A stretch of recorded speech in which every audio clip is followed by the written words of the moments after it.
Por aqui a gente segue com os nossos debates, porque um dos temas que chamou bastante atenção ao longo da semana foi a polêmica PEC contra a escala 6x1.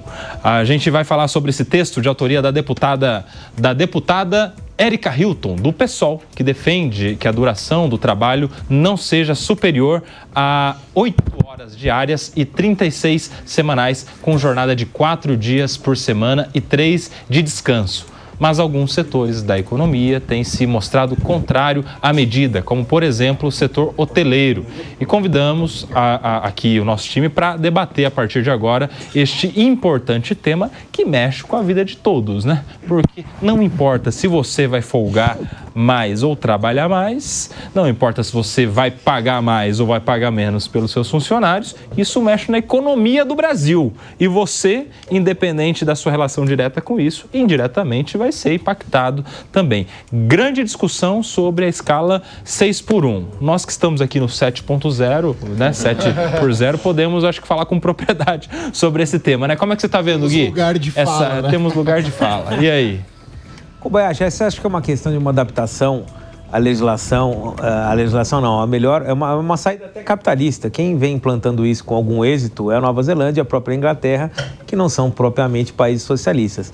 O Brasil sempre foi a vanguarda do atraso, não é? Então, quer dizer, nós estamos aqui discutindo jornada 6x1 e na Europa está se discutindo jornada 4x3. Então, quer dizer, eles estão realmente, de fato, muito adiante. E o ponto que se coloca, com exceção a alguns postos que, de fato, como você bem colocou, o jornalismo é um deles, em que você tem que ter uma presença diária constante, no caso do jornalismo, para cobrir os fatos, ou então num serviço médico, ou então num serviço de segurança, a grande maioria das atividades, sobretudo na área de serviços, ela está mais relacionada à entrega, ao resultado, do que propriamente à quantidade de horas. Então, o que se coloca na Europa é a tríade 100, 80, 100. O que é? 100% de manutenção do valor salarial, 80% do tempo e 100% da entrega. Se as empresas, o setor produtivo, pactuar que essa tríade vai ser mantida, não há problema algum, porque as entregas não vão sofrer prejuízo. Essa aqui, no meu ponto de vista, é a discussão. Mas no Brasil a gente tem muito pouca capacidade de gestão, seja no público ou seja no privado. Então é mais fácil colocar o cara lá no posto de trabalho, muitas vezes sem render, só porque ele está ali cumprindo jornada, cumprindo horário, sem se fazer sequer uma avaliação se aquela estada ali é de fato efetiva, se ele está entregando o resultado que ele precisa integrar no posto de trabalho que ele ocupa. Talvez essa seja uma boa discussão para, entre outras coisas, modernizar as relações de trabalho. Hoje se fala em uberização da economia, se fala em entrega por resultado, se fala em maior tempo livre quando a gente vai tratar de determinado tipo de serviço, mas, no entanto, em outros segmentos, essa questão da redução de escala parece um tabu. E vale lembrar que na época em que foi trazida para o Brasil a ideia de um 13º salário, eu estava até outro dia olhando na capa do Globo, será o fim da empresa brasileira. Isso é a ideia da elite brasileira. E não aconteceu nada. Tem 13º, 14º, e o que faz o setor crescer não é a carga de trabalho, é a demanda e a necessidade de serviços, é a economia. O empregado ele vai contratar, ele vai entregar se ele tiver a perspectiva de vender e lucrar com isso. Então, da mesma forma que colocaram na conta da reforma trabalhista uma pseudo-criação de empregos, uma melhora na relação de trabalhos, o que em absoluto não aconteceu, a reforma foi aprovada e no mês seguinte o desemprego aumentou, mais uma vez está se colocando na conta da escala 6x1 uma pretensa falta ou perda de competitividade do setor produtivo brasileiro, que eu não vejo de forma alguma vai acontecer. Vai acontecer se a economia for mal, não por conta do trabalhador ficar uma hora mais em casa, um dia mais em casa. Mas aí tem uma questão, né? Porque quando inventaram o 13º salário, de lá para cá, as pessoas começaram a calcular o salário do seu empregado em 13 vezes e, desde então, o valor do salário não veio acompanhando a inflação. Então, sabe aquela coisa que a melancia vai se ajeitando no meio do caminho, na carroceria? A melancia já ajeitou e o empregador ele já paga o salário calculando o 13º, né? Ele já divide, ele já tira um pouquinho de cada mês para pagar o 13º. Já em relação ao fim de uma escala 6x1, isso vira direito social, constitucional e revogável, porque isso se torna uma cláusula pétrea, segundo o entendimento de muitos. E, de uma vez, a gente tem uma redução aliás, ou um aumento, na verdade, do valor da hora trabalhada, assim, numa paulada. Vocês não acham que isso teria um impacto econômico muito pior do que a criação de um 13º salário? E aí? Quero saber aqui as pessoas que lidam melhor com os números. E aí? Toda a história contada muitas vezes acaba se tornando uma verdade, né? A gente tem que partir da própria denominação utilizada. A escala 6:1, a rigor, ela é uma escala 5,5:1, porque nós temos 44 horas semanais e não 48 horas semanais. Num segundo momento, a discussão era a redução pela redução das 44 horas para as 40 horas e não para as 36 horas. Então nós teríamos tipicamente uma escala 5:2 e não uma escala 4:3. Quem usa essa narrativa, olha, grandes multinacionais estão usando a escala 4:3, sim, mas de setores bem específicos e em circunstâncias muito diferentes da regra geral. Se nós basearmos, se nós fundamentarmos a nossa economia tendo como referência meia dúzia de multinacionais, a gente está fadado ao insucesso, porque são realidades bem diferentes. Em segundo lugar, o direito do trabalho não é necessariamente a minha especialidade, mas eu lembro que existem acordos a serem feitos por categoria. E é isso que eu acho que a gente tem que levar em consideração. Nós temos milhares de categorias no Brasil que têm situações práticas muito diferentes. Nós tratarmos todas da mesma forma não vai beneficiar a grande maioria dos trabalhadores, vai prejudicar grande parcela dos trabalhadores. E é isso que me preocupa. O Koba brincou aqui com a nossa situação do 7/0, mas nós estamos inseridos numa categoria cujo trabalho aos domingos é necessário. Existem categorias onde isso não é necessário, mas eu fico pensando, por exemplo, o setor hoteleiro, o setor de gastronomia, de que forma esses setores vão absorver esses custos? Se eles são capazes de absorver esses custos ou não são? Porque a gente falava há pouco... Eu consigo te responder. Parte desses empresários, principalmente os menores empresários, eles vão fazer ajuste nas carteiras de trabalho das pessoas, pagando um salário menor, pagando menos impostos e vão criar um contingente de gente fazendo bico e vão pagar por fora. Eles vão informalidade, né, eles vão contratar os mesmos funcionários, os mesmos garçons, os mesmos chefes de cozinha, os mesmos manobristas que ficam na porta do restaurante, de forma pagando por fora, sem ter que pagar impostos, e essas pessoas ficando sem garantias nenhumas garantia nenhuma de direitos, de direitos. Isso, a palavra era essa que eu estava procurando. De direitos. É isso que vai acontecer. É isso que vai acontecer. Mas não acontece. Se acontece, ao invés de resolver, a gente vai incentivar ainda mais? Se acontece, vai lá o governo e empurra para realmente que isso se formalize e vire uma coisa real entre o empregado e o trabalhador. Gui,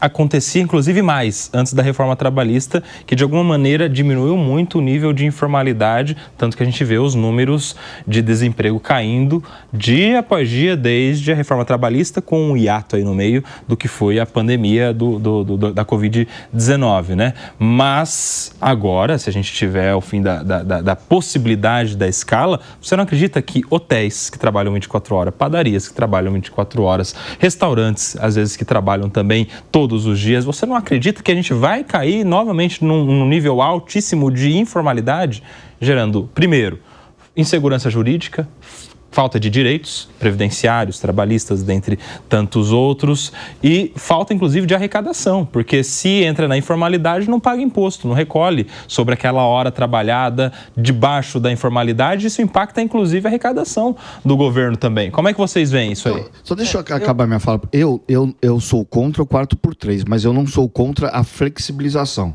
Eu escrevi até um texto essa semana, um artigo que está num portal de notícias. Eu não sou contra a flexibilização, porque o mundo de trabalho mudou a partir dessa história do celular, das tecnologias. Não existe mais aquele... existe aquele emprego padrão ainda? Existe aquele emprego padrão. Mas muitos dos empregos hoje são feitos a história do home office que as pessoas fazem hoje dentro de casa, entendeu? Acho que uma flexibilização e um novo caminho pode existir, mas não 4x3, porque eu vou fazer um adendo. A deputada que apresentou essa PEC, a Érica Hilton, do PSOL. Érica Hilton, ela foi perguntada quais os prejuízos ou quais os ganhos financeiros que os empresários ou empreendedor ou os trabalhadores teriam nessa situação. Ela não soube responder. Ou seja, ela apresentou um projeto que muda totalmente a nossa lógica de trabalho semanal e horário de trabalho semanal, e ela não soube demonstrar o que financeiramente isso iria representar de benefícios para os empresários e benefícios para o trabalhador. Porque você não quer, porque 3 dias, o cara não vai ficar 3 dias em casa. Ele vai fazer um bico porque ele vai ter que complementar o salário. Exatamente. Senão ele vai passar fome. Não vai passar fome. Vale reforçar. O Guilherme quer falar. Eu só queria reforçar essa minha questão de flexibilização. Nós somos democráticos aqui, Guilherme Mendes, vai lá. Não, senhor, ela não soube dizer, mas talvez eu possa arriscar te dar algumas respostas. A melhoria no ambiente de trabalho, a melhoria na saúde dos trabalhadores, que podem se cuidar e descansar. E veja, não sou eu que estou falando, a GV é representante do estudo inglês do 4x3 aqui no Brasil. Eles estão já demonstrando isso e não é opinião, é estudo científico. Tanto é que das 100 empresas que implantaram isso a título experimental no Reino Unido, 53 já adotaram a escala 4x3. Na Nova Zelândia foi quase 100%. Com certeza tem ganho. O empresário não vai fazer nada para perder dinheiro. É que nós aqui temos uma visão muito atrasada. Até o nosso capitalismo é atrasado. Você está falando de uma situação que já acontece. Quem pode, óbvio, trabalhar em home office não vai fazer diferença alguma para ele a escala. Quem tem a possibilidade de trabalhar por meta não vai fazer diferença nenhuma a escala. Nós estamos falando daquelas pessoas cujo posto de trabalho não pode ser largado sequer por um dia. E aí eu pergunto, como é que é a condição de vida de uma pessoa que tem um dia de descanso? Ela tem um dia para ir ao médico, ela tem um dia para ir ao dentista, ela tem um dia para estar com a família. Isso não é vida. Isso lembrando que para ir ao médico e para ir ao dentista, entra no 6 lá, que é atestado médico. Não, tudo bem. Isso acontece. Se você usar 2, 3 vezes o atestado médico no mundo real, na quarta você vai para a rua. É isso que acontece. Se a gente for falar do mundo na quarta real, você vai para o INSS, né? Se a gente for falar do mundo real aqui, você apresenta o atestado 1, 2, na terceira você não pede a música. Você já vai embora, até porque vai ter outro ali para assumir o teu lugar. Ô Gui, mas espera aí, já que você está falando de mundo real, vamos falar do mundo real. No mundo real, os nossos pais, avós, todo mundo trabalhou 6x1 a vida inteira. E sim, 5,5 que seja por 1,5. Mas assim, todo mundo, né, sobreviveu, enfim. A vida real não é meia dúzia de empresas da Faria Lima, já num nível de pagamento salarial mais alto, já com mais flexibilização no home office, com mais automatização. E de grandes empresários lucrando muito. A vida real é a padaria da esquina, é o mercadinho da esquina, é a loja da esquina que vai ter um impacto imenso na redução de 30% da jornada. Nós temos, enquanto sociedade, sim, concordo com o Ilcinho, que discutir uma melhoria na qualidade de vida do trabalhador. Temos que discutir, é válido. Agora, é absolutamente inconsequente a proponente de uma PEC não estudar os impactos que a PEC vai ter, por exemplo. Eu acho isso um absurdo. Você propõe um projeto de emenda à Constituição, você não sabe os impactos que vão ter. Aí você se baseia no estudo da GV, que está estudando meia dúzia de empresas na Faria Lima, ou está estudando a Inglaterra ou a Nova Zelândia, que tem um nível de produtividade bem diferente do Brasil. Qual é o nível de produtividade do brasileiro? Vamos fazer esse tipo de questionamento. Qual é o nível de produtividade da pessoa que trabalha numa panificadora, numa farmácia, num mercadinho, numa loja de roupa, nos bairros onde estão mais de 78% dos empregos?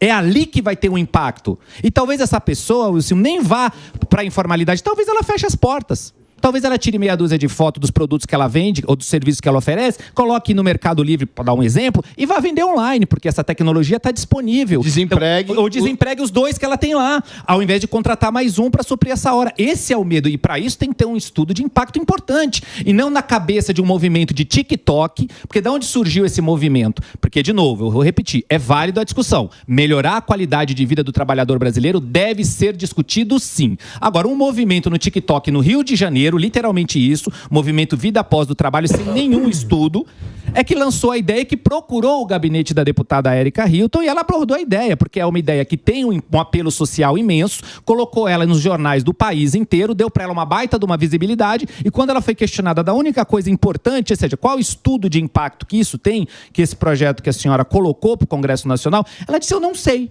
Não sei qual é o impacto que tem, mas temos que melhorar a vida do trabalhador. É uma narrativa para tentar colocar a esquerda de um lado dizendo que defende os trabalhadores e a direita de outro dizendo que defende os empresariados. E é isso que não pode acontecer, porque todos defendemos os trabalhadores. Só que o ministro do Trabalho, o Luiz Marinho, já se manifestou sobre isso, Mendes e meu querido João Belutti, porque o Ministério do Trabalho falou que isso deveria ficar a cargo das negociações e acordos coletivos entre os representantes dos patrões e os representantes dos empregados, os sindicatos. Ou seja, se o sindicato está ali para negociar justamente as condições de trabalho dos trabalhadores brasileiros, se precisa de uma PEC que passa por cima disso, então pode fechar as portas desses sindicatos aí, né? Inclusive depois da contribuição assistencial obrigatória ou não tão obrigatória, mas obrigatória, né, o meu querido João Belutti? E aí? Você vê que a gente discute, tudo vira PEC, né? Tudo é PEC, vira PEC, não se discute mais legislação ordinária, que deveria ser o caso. Deveria ter só uma baliza mínima, tantas horas por semana, né? O patrão e o empregado discute. Como vocês colocaram, o sindicato já existe para isso. A própria deputada colocou de forma absolutamente eleitoreira, né, com visões eleitoreiras o tema, e você vê como o Congresso tem o poder de pautar a mídia, né? Colocou isso, a PEC da anistia vai sumindo, a discussão da anistia vai sumindo, então eles pautam a mídia e tira a cortina, põe uma cortina de fumaça também sobre o corte de gastos do Lula. Vai toda essa cortina de fumaça em volta. A questão na Europa, especialmente pela desindustrialização, pelo que passa a Europa ocidental, a discussão é mais no sentido de é melhor ter todo mundo aqui encaixado, mas ganhando menos, do que mais desemprego. Porque se aqui na prática for esse 4x3, o que vai acontecer, infelizmente, é isso da pessoa trabalhar os 4 dias e nos outros buscar outro serviço, porque a prática é essa. O mundo moderno não contempla tanto essa interferência do Estado, que é sempre maléfica. E veja, não existe nenhum benefício social ou trabalhista que não é retirado do bolso do próprio trabalhador. Ô Belutti, você que estava falando de coisa de igreja aí, é bíblico inclusive, né? Deus trabalhou 6 dias e descansou no 7º, né? 6 por 1, Deus fez e falou para o homem fazer também. Me preocupa o que mais... Com argumentos mais técnicos que este mesmo. Vai lá, Cássio. Mas me preocupa a gente levar a Europa em consideração. Por quê? Quando a gente olha... Não é só isso, não é só estagnação. A Europa, socialmente, é muito diferente da gente. A gente, na América do Sul, a gente aqui na América do Sul, a gente tem diferenças sociais muito mais gritantes do que existem na Europa. A Europa tem 2, 3 classes sociais. As classes mais baixas na Europa, elas já estão estabilizadas e todas têm um mínimo existencial. No Brasil, a gente não tem esse privilégio. No Brasil, o degrau social, a diferença entre as classes A, B, C e D é uma diferença muito grande e não há estabilização alguma nas classes E, D e C. Então, qualquer aspecto que mexa com a empregabilidade e com a renda dessas classes afeta sobremaneira o dia a dia desse mínimo existencial da nossa população. Por isso que eu fico bastante preocupado. Na Europa, atividades tidas como mais simples, elas são remuneradas quase que da mesma forma que atividades mais complexas. No Brasil, isso não acontece. Por isso que levar em consideração o padrão europeu é muito distante para a gente. Em segundo lugar, eu acho que essa discussão, o atropelo que os sindicatos levaram nessa discussão, mostra que é necessário nós repensarmos as atividades sindicais no Brasil. A verdade é que nós estamos discutindo direitos trabalhistas e os sindicatos pegaram uma carona para não ficarem fora dessa discussão. Quando a gente olha para os players, para os atores que estão defendendo os aspectos relacionados a esse tal 6 por 1, eles são todos sem qualquer vinculação histórica com as pautas trabalhistas. Fala, Gui. Não, é engraçado que eu vi a colocação dos meus colegas aqui. Eu vi o Rose pedindo estudos para a implementação da escala 6x1. De fato, não tem. Como se a gente tivesse a PEC para armas, teve estudo? Não tem. PEC para escola militar, tem estudo? Não tem. Nenhuma tem estudo, Ricardo. A pessoa vai lá, propõe o projeto e entre outros ganhos do projeto, está justamente o que nós estamos fazendo aqui, o debate. Então, na medida em que um deputado coloca uma proposta, e é só uma proposta, e aí eu concordo muito aqui com o que eles estavam colocando, de fato não deveria ser uma emenda constitucional, deveria ser uma discussão em legislação infraconstitucional, mas foi colocado ali como uma discussão em nível nacional, em âmbito constitucional.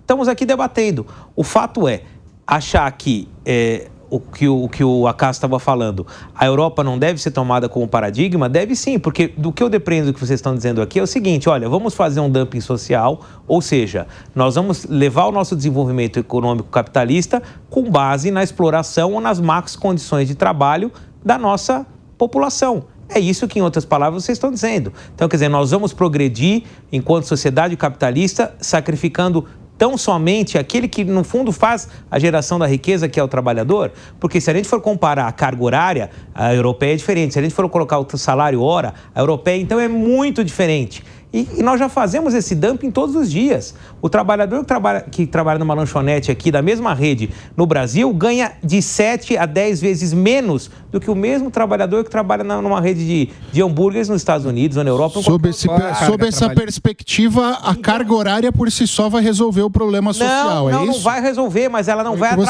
vai atrapalhar o desenvolvimento econômico. Por quê? Isso que vocês falaram, o trabalhador vai sair e vai fazer um bico em outro lugar. Se ele for fazer um bico em outro lugar, é sinal de que tem demanda. E se tem demanda, o Estado fiscaliza e quem vai atender essa demanda, que o faça atendendo a lei. Agora, essa história de que tem demanda, então o trabalhador vai no bico e eu não pago imposto, vou na informalidade. O que determina o desenvolvimento econômico não é legislação trabalhamente, é atividade econômica, é oferta e procura. A PEC das domésticas tinha esse objetivo e as prejudicou, na verdade. Não, as prejudicou aonde? Alguém deixou de ter empregada doméstica? Quem fazia uso desse... Não, registrado caiu. Okay. O número da empregada registrada caiu. O número de registro caiu. Elas foram para informalidade. Agora tinha empregada doméstica, agora tem diarista. Não. Que não foram deixar de ter serviço, como acontece no mundo todo. O Brasil é um dos poucos países em que você tem empregada doméstica. Quem mora nos Estados Unidos ou na Europa sabe. Ter um empregado doméstico num país europeu é para gente que tem muito dinheiro. Aqui, qualquer assalariado de classe média tem empregada. Então, quer dizer, isso é o retrato do nosso atraso. Pelo contrário, lá eles têm, mas eles têm imigrantes, em situação de ilegalidade. Informalidade. Empregada que nem aqui todos os dias, às vezes lavadeira, passadeira, cozinheira, babá, que nem a maioria acabou virando diarista ao invés do registro. Mas como acontece no mundo todo, quem não tem dinheiro não tem empregado. Qual é o problema das pessoas terem empregado? Só porque nos Estados Unidos não tem só babá, não é aqui a gente não pode ter. Mas pague aí o tem correto. Que jogar elas para informalidade. Não. Se você tem condição de pagar, registrar, ótimo. Se não tem, não tem empregado. Você está justificando a informalidade das empregadas domésticas porque no resto do mundo não tem esse tipo de emprego. Não, por falta de fiscalização. As pessoas não utilizam esse emprego. Falta de fiscalização. Porque se aqui fosse um país em que as legislações trabalhistas fossem fiscalizadas, 90% das pessoas que empregam sem registro não fariam isso. Porque você vai para os Estados Unidos, isso é questão de cadeia lá. Não é conversa. Mas aqui sabe o que acontece? É diferente. O que é questão de cadeia lá? Indústria de ação trabalhista. Indústria de ação trabalhista tem indústria de empregador que não registra. Se você pegar e punir o empregador que não registra com o rigor que ele deveria ser, porque ele comete um crime contra a sociedade, ele lesa aquela pessoa e lesa toda a sociedade. Punitivista você? Não é questão de punitivista, é questão de ser legalista. Guilherme, eu não sou obrigado a ter motorista, empregada, passadeira, lavadeira. Se eu quero ter, eu pago de acordo com a legislação. Qual o problema? Agora dizer, eu não posso pagar o imposto, então eu vou para a informalidade? Por favor. Eu adoraria ter um séquito de empregados. Infelizmente não tenho. Se for para cumprir de acordo com a lei, não tenho condição. Qual é a minha opção? Não tenho. Guilherme, mas me parece... Vamos lá, vamos de cada. Vai falar o Acácio, depois o Ricardo. Eu confesso que eu fiquei confuso com as suas ponderações. A pretexto da gente acabar com uma simbologia capitalista, que é a empregada, que é o motorista, a gente joga todo mundo para a informalidade, é isso? Não, que eu falei. Porque foi isso que você disse. Não. Foi isso que você disse. Você quer ter uma empregada doméstica? Tenha, quantas quiser. Registre e pague de acordo com as leis. Só isso. Isso é capitalista. As a leis questão aí é a acabaram seguinte, com exatamente isso. Mandaram todo mundo para a informalidade. Vamos organizar. Informalidade é o patrão que não registra. Vamos organizar essas ideias. Primeiro, nós não estamos falando das empregadas domésticas. Estamos falando de, geralmente aqui, em grande parte, pequenos e médios empreendedores, em que, provavelmente, depois do fim de uma escala 6x1, vão se valer da informalidade de algumas pessoas. E aí, havendo a tal fiscalização que cobra o Guilherme Mendes das nossas autoridades, do Ministério Público do Trabalho, nas relações de trabalho, haverá uma fiscalização com penas duras, como quer o nosso punitivista Guilherme Mendes. Havendo penas duras para o pequeno e médio empresário, o que é que vai acontecer? Ele vai fechar. Adivinhem, o que vai acontecer, João Belucci? Ele vai fechar as portas. Aí nem o informal e nem o registrado. Aí é desemprego. E isso é bom, Guilherme Mendes? Não é desemprego, sabe por quê? Porque se houver demanda de serviço, outro vai absorver essa demanda. Você não vai... daí ele fecha... Você vai... Mas daí...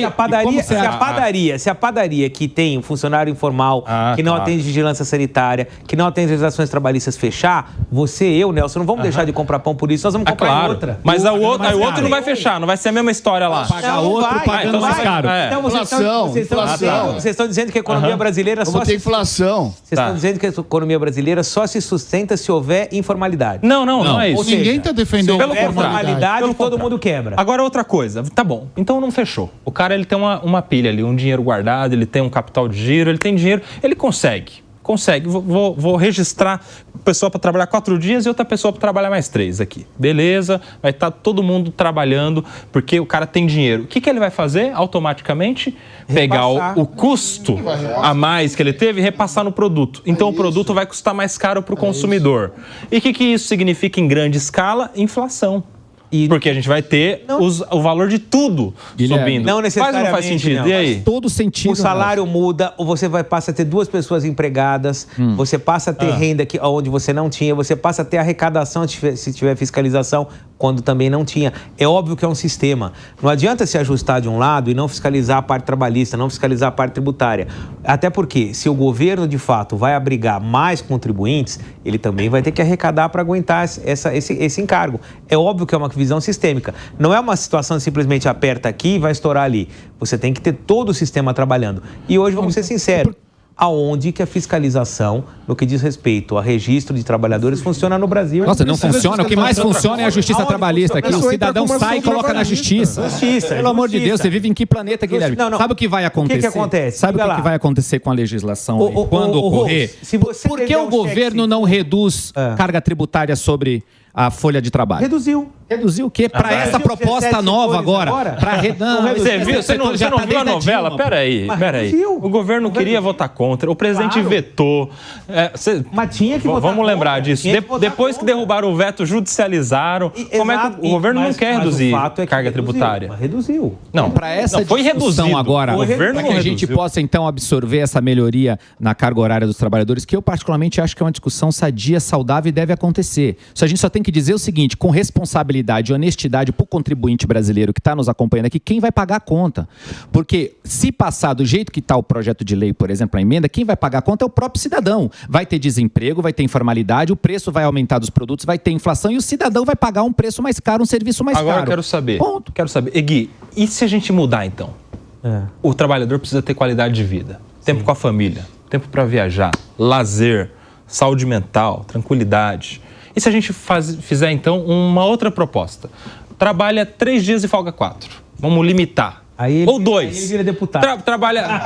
Pois é. Aí tem que ser... É engraçado. Deputados que trabalha 3 por 1, trabalham 3 e folgam 4. E aí? Isso não teria impacto na economia? Claro que teria impacto, mas por isso que nós não estamos falando de fazer um modelo de 3 por 4. Então, nós estamos falando aqui aí é que tá. 5 por 2, que já seria muito civilizado. Então aí é que tá. Porque a PEC é de 4x3. Não. A PEC está seguindo o padrão do que vem adotado na Europa e nós temos que, sem dúvida, fazer uma passagem, uma transição. Como tudo acontece no Brasil. Agora, o que o Rosso falou é o seguinte... muito, viu? Esse para justificar momento... uma, ele contradiz a outra. Não, é que esse momento o Rosso fala de uma forma bastante genérica. A minha pergunta é, quando esse momento vai chegar? Porque na reforma trabalhista o bem-estar do trabalhador não foi levado em consideração. Posso refazer a pergunta? Esse é o melhor momento para isso? O Estado tem que parar de se meter nisso, né? Como? Exato, pô. Tem que parar de se A gente meter. coloca uma quantia. Como é que aí vem a falácia da livre negociação? Como é que se discute uma livre negociação com uma pessoa que talvez não saiba nem ler nem escrever? Agora tu vai olhar o pequeno, né? Não, Agora, pra fazer é o teu texto, tu vai olhar o pequenininho lá. Você que tá falando que são a Mas maioria exato. dos empregados. Agora ele vai apoiar o sindicato. Agora ele vai apoiar o sindicato. Não é questão de apoiar o sindicato. Você mesmo não falou que 70% da massa trabalhadora Sim, é o atendente da E ele padaria. dialoga muito bem com o dono da padaria. Ele dialoga flexibiliza muito bem com o dono da padaria. Opa, não? Então, eu não sei, de fato, ele pega lá a CLT e fala, bom, vamos ver. Esse direito aqui que você não tá me atendendo. Você sabe o percentual de pessoas que ganham o Bolsa Família e que pedem pro empregador falar, não quero ser registrado, não, porque senão eu vou perder aquele benefício? Você acha que essa discussão não deve ter entrado aí também, não? Muitos, então. Então, mas aí você tá falando do benefício. Eu tô falando de geral, a gente tem que discutir de maneira geral. O país é de maneira geral. Posso pegar um recorte apenas e falar de salário por no Nordeste, principalmente no Nordeste. Então vocês são da linha que a pessoa não tem que ter o benefício, porque senão ela vai deixar de trabalhar, é isso? Não, acho que ela tem que ter o benefício de trabalhar para aumentar a renda dela. Não, eu tô perguntando. Antes de fazer o benefício, antes de pensar no benefício, tem que pensar na realidade do país. Certo. E no que vai acontecer com essas pessoas que hoje estão empregadas e vão ficar desempregadas e vão para informalidade. Tá. É isso Se que vai você acontecer. recebesse para ser funcionário... Guilherme, não adianta.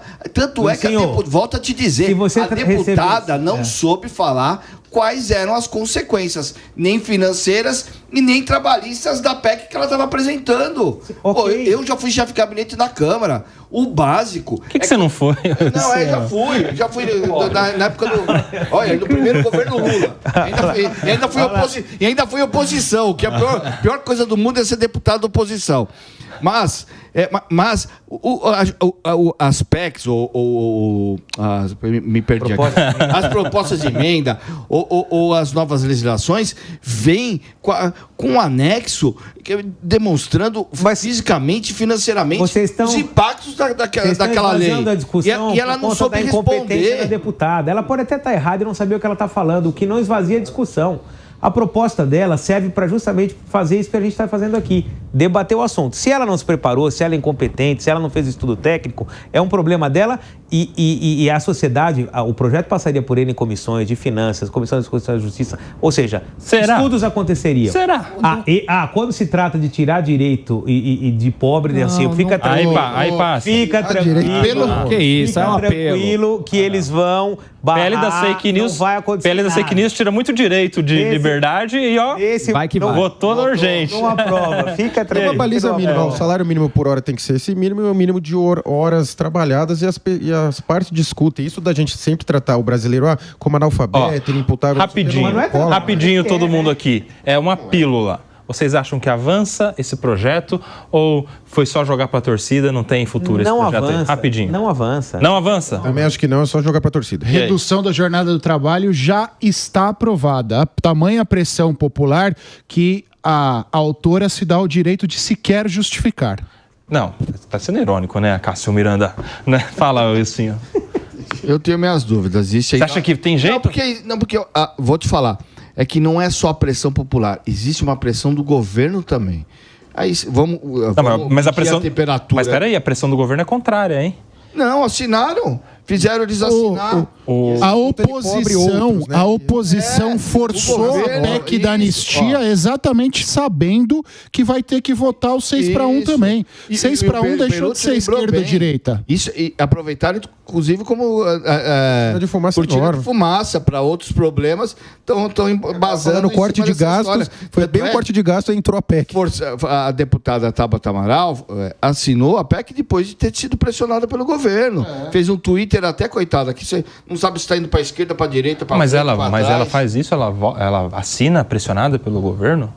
Pelo governo não. Pela opinião pública. Pela opinião pública. Pressão grande aí em cima disso, eu acho que tem condição de andar sim. Eu acho que inclusive é por isso que não se colocou um PL normal, se colocou uma PEC, para se causar essa discussão, essa comoção, nós contra ser mais eles. Difícil, e para não ter o nós contra eles, parte da direita vai ter que aderir à pauta. Se não tivesse vários aderiram. Se não tivesse já, a pressão do governo, essa PEC já tinha morrido, já não tinha conseguido o número de assinaturas necessárias e já tinha morrido. O presidente Lula falou na reunião do G20 que o trabalhador brasileiro merece uma carga horária equilibrada. Não citou diretamente a escala aí, o projeto, mas ele jogou para a torcida, né? Falou que... Não é nem jogar para a torcida. O PT perdeu o protagonismo. O PSOL que ganhou o protagonismo dessa discussão, o PT tem que ir a reboque, tem que correr atrás para não ficar...